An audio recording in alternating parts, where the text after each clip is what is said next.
Assalamualaikum warahmatullahi wabarakatuh. Salam sejahtera untuk kita semua. Saya Saras Ina. Kita berjumpa lagi bersama info kursus dalam acara Belajar Keterampilan Sembuh Berkat Batra. Dalam episode kali ini, kita akan mempelajari dan membahas mengenai tanaman obat.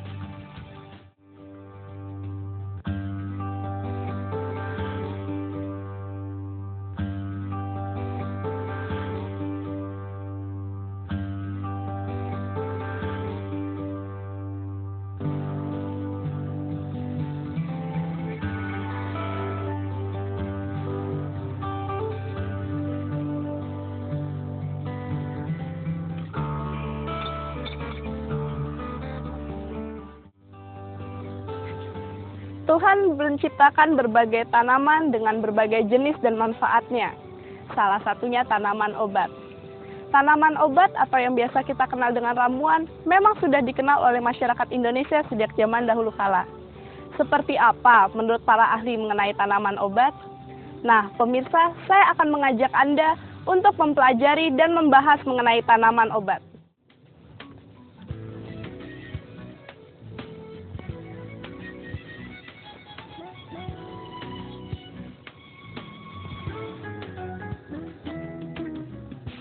Belajar tanaman obat, kita memulai dari belajar karakteristik dari setiap tanaman obat secara detail. Bahwa tanaman obat memiliki karakter yang berbeda-beda, ada yang manis, ada yang pahit, ada yang beracun, dan tidak beracun. Secara tradisional, anggapan masyarakat bahwa tanaman obat itu aman, ternyata tidak.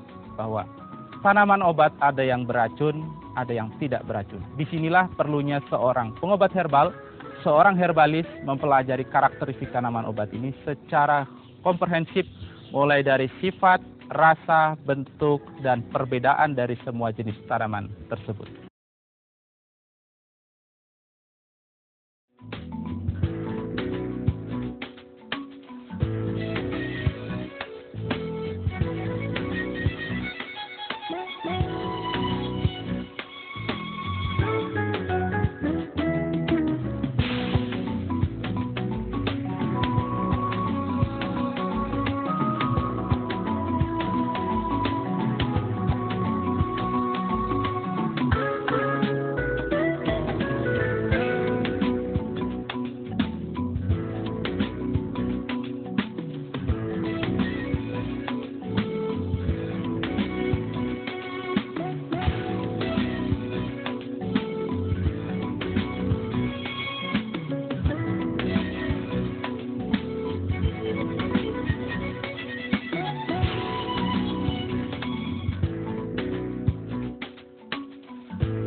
Pemirsa, kembali lagi dengan saya Saras Ina dan Bapak Insinyur Bruri Mahendra. Saat ini kita berada di tempat pengobatan tradisional Batra. Dan pemirsa, kita akan bertanya langsung kepada narasumber yang memang ahli di bidangnya.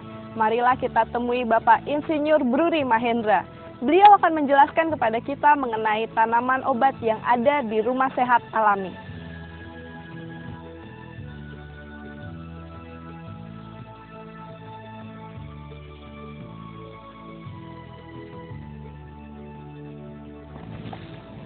Bapak, Ibu, apa kabar? Baik. Saya Saras, Pak, Ibu.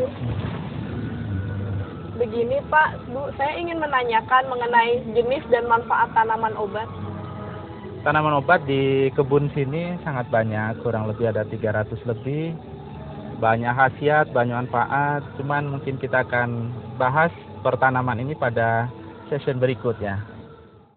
Nah, pemirsa, jangan kemana-mana. Setelah ini kita akan mendengarkan lebih jelas lagi mengenai tanaman obat di Rumah Sehat Alami. Tetap di channel ini.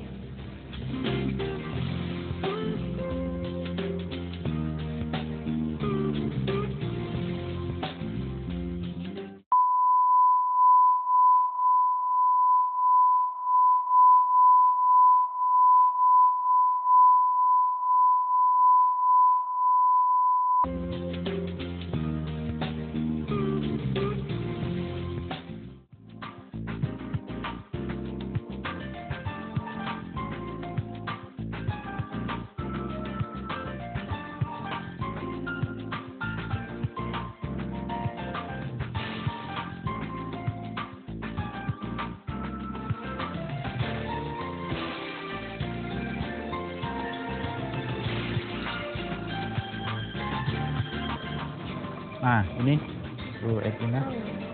Ini namanya brotowali. Tanaman ini sudah merupakan tanaman khas Indonesia dan dia merupakan tanaman yang memiliki karakteristik yang unik.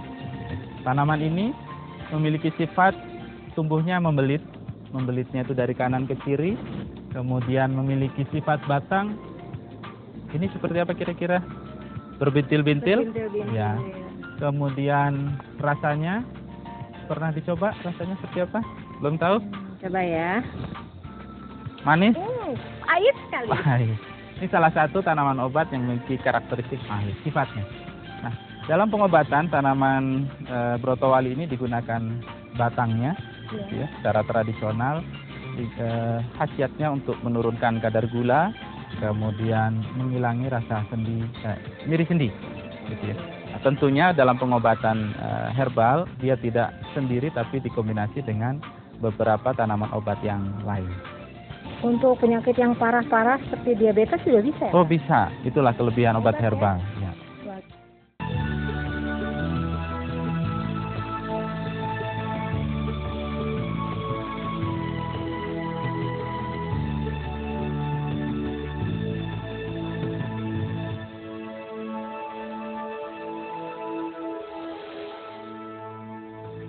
Berikut ini adalah tanaman cakar ayam. Tanaman ini memiliki ciri khas yang sangat unik dan sangat spesifik. Memiliki khasiat diantaranya untuk pengobatan gangguan fungsi paru dan dia memiliki karakteristik masuk meridian paru. Dalam pengobatan tradisional tanaman ini digunakan untuk pendarahan paru terutama bagi penderita kanker paru yang sudah mengeluarkan pendarahan. Gimana Ibu Edwina kira-kira sudah? Tanaman ini sangat bagus untuk mengeluarkan lendir, dahak dan sebagainya. Tepat sekali. Nah, tentunya dalam pengobatan tanaman ini lebih ideal disandingkan dengan tanaman sambiloto untuk anti radang dan antibakterinya. Kira-kira yang digunakan apa Ibu Edwina udah tahu? Daunnya. Nah, seluruh bagian tanaman. Seluruh bagian tanaman. Kira-kira.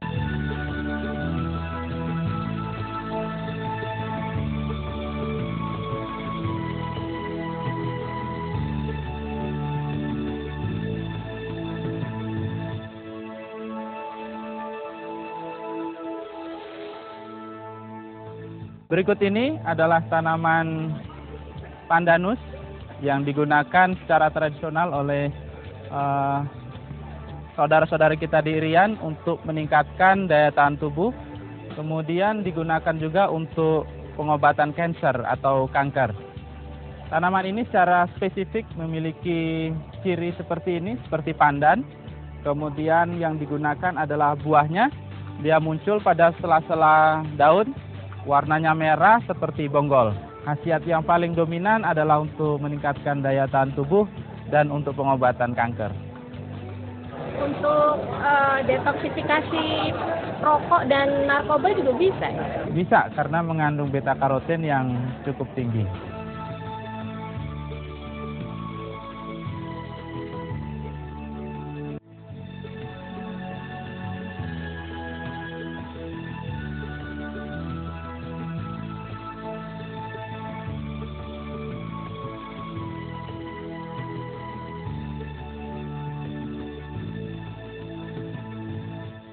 Pak Hendra, ini tanaman apa ya? Bentuknya unik sekali dan khasiatnya apa? Tanaman ini namanya jarak Cina. Sudah digunakan secara turun-temurun untuk mengobati luka. Cara penggunaannya seperti ini. Pertama, pohon disayat. Melintang boleh atau tidak pun boleh. Dia akan keluar getahnya berbentuk merah seperti darah. Tanaman ini khasnya memang digunakan untuk bagian yang terkena luka. Saya ambil contoh, kalau di sini lukanya bisa dioleskan. Langsung. Lapisan ini dia merekat seperti ini yang sudah saya lakukan sejak awal. Dia akan melapisi luka yang terbuka dan lama-kelamaan dia akan berhenti darahnya dan sembuh dengan sendirinya. Sembuh, Cukup ya. hanya butuh waktu kurang lebih 2-3 hari. Sangat cepat dan sudah merupakan satu primadona untuk pengobatan herbal.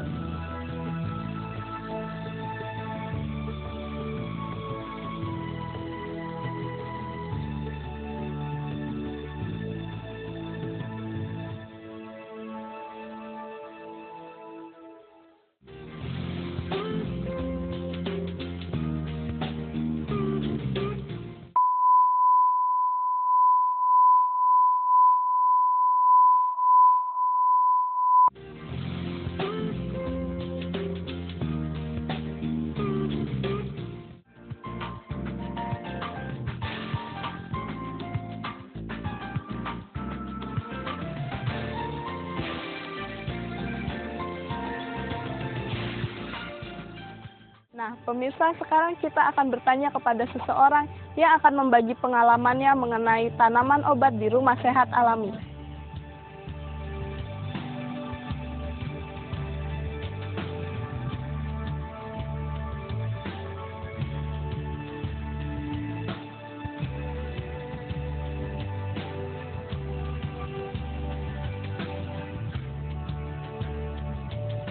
Alhamdulillah, saya bersyukur saya dapat mengikuti pelatihan penyetaraan Batra Ramuan Indonesia tingkat madya.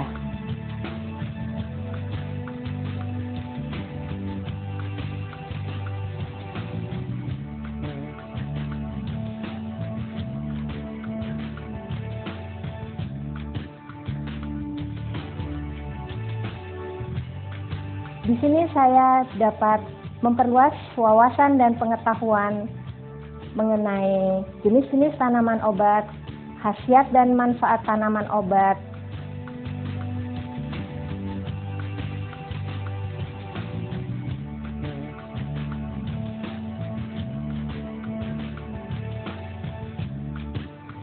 sampai bagaimana cara meramu dan mengobati pasien dengan tanaman obat.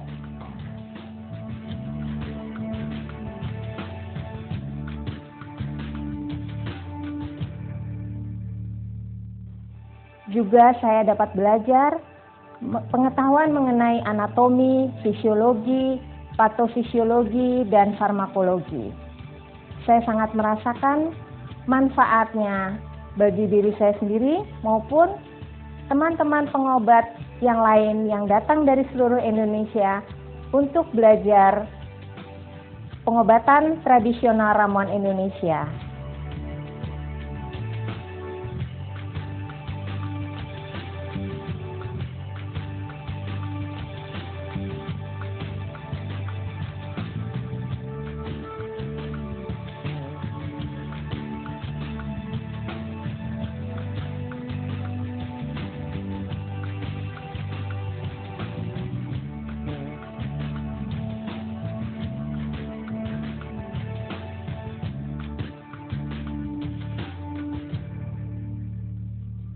Assalamualaikum warahmatullahi wabarakatuh. Saya adalah pimpinan lembaga kursus dan pelatihan Sekarpeni bagi para pengobat Batra Ramuan Tradisional Indonesia. Saya melakukan pendidikan di tempat kursus ini tidak hanya kursus-kursusnya saja, tetapi saya juga menyiapkan kebun-kebun tanaman obat seperti yang terlihat di sini. Seperti ini adalah pohon gaharu yang mungkin kalau kita mau mencari pohon gaharu mesti datang ke Nusa Tenggara Timur atau ke daerah wilayah timur. Saya berusaha untuk mempersiapkan tanaman itu mudah didapat di tempat saya. Saya mempunyai sekitar 400 jenis yang tujuan saya tidak hanya mengenal tanaman, tetapi bagi mereka yang mau mempelajari tanaman obat dan bentuk-bentuknya, kayak apa sih sambiloto, kayak apa sih pohon misalnya kayak pohon apa ini ya yang ada di sana tuh daun yang besar tuh sente misalnya. Bagi mereka yang belum pernah melihat sente bisa gitu. Jadi disinilah tempat belajar. Jadi seperti saya anggap bahwa ini saya menyiapkan juga suatu kepustakaan herbal di sini. Tidak hanya untuk orang-orang yang mau belajar pengobatan tradisional, tapi bagi adik-adik atau orang tua-tua yang putranya ingin mau belajar mengenai tanaman obat, ini bisa dipergunakan, bisa dipelajari sejak dari dini. Ya, ini sudah didatangi oleh sekolah minggu kalau tidak salah, ada serombongan anak-anak dari BSD. Mereka itu anak-anak kecil dari TK kalau nggak salah. Mereka juga mulai belajar mengenai tanaman obat. Malah ada yang pintar. Ini kan untuk ini ya Bu? Iya, itu untuk pintar. Kok kamu pintar sih Nak? Ya kami dipelajarin juga di sekolah. Jadi sekarang saya yakin bahwa tanaman herbal ini tidak akan hanya dikenal oleh orang-orang yang bergerak di lingkungan tanaman obat, tapi sekolah-sekolah yang ingin mengajarkan mulai sedini mungkin akan diminati juga gitu.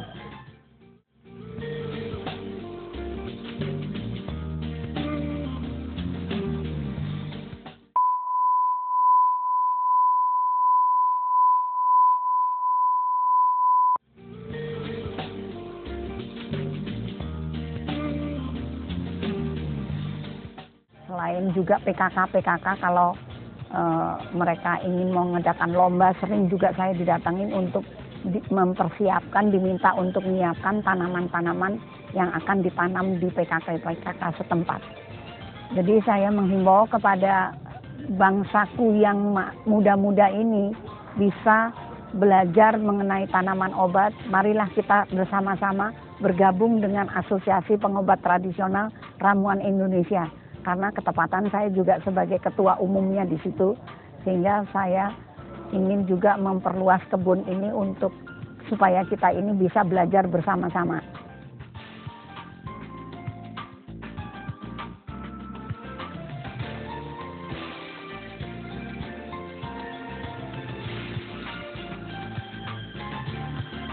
Nah, pemirsa, tadi kita sudah mendengar langsung dari Ibu Hajah Hartini Kuncoro selaku pemilik Rumah Sehat Alami Sekarpeni. Sekarang kita kembali lagi ke Bapak Insinyur Bruri Mahendra.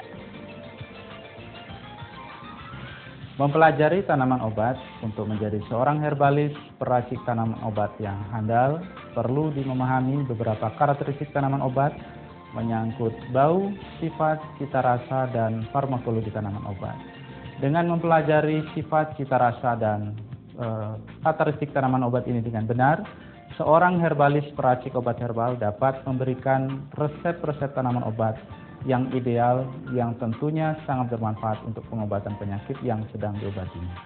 Untuk menghasilkan sebuah ramuan herbal yang berkualitas, pertama yang perlu dipahami seorang peracik obat herbal adalah pertama, menghindari jenis-jenis tanaman obat yang bertoksin atau beracun, karena dengan toksin dan racun ini bisa menimbulkan efek samping pada pasien itu sendiri. Kemudian menghindari beberapa jenis tanaman obat yang menimbulkan efek kontraindikasi antara tanaman itu sendiri, sehingga antara satu tanaman dan tanaman yang lain memberikan efek saling melemahkan. Dengan pandai-pandainya seorang peracik membuat satu modifikasi seperti ini, maka hasil yang akan dicapai akan lebih baik daripada tidak memperhatikan aspek-aspek karakteristik tersebut.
Nah, pemirsa, demikianlah tadi penjelasan dari Bapak Insinyur Bruri Mahendra mengenai tanaman obat.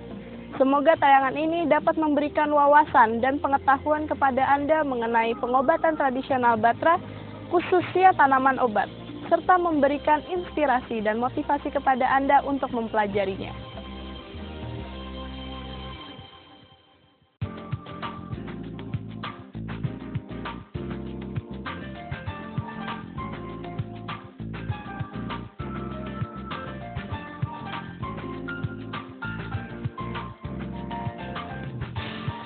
Bagi Anda yang ingin memperdalam keterampilan pengobatan tradisional Batra, Anda dapat menghubungi lembaga kursus terdekat atau dinas pendidikan setempat, atau Anda bisa mengunjungi website kami di www.infokursus.net.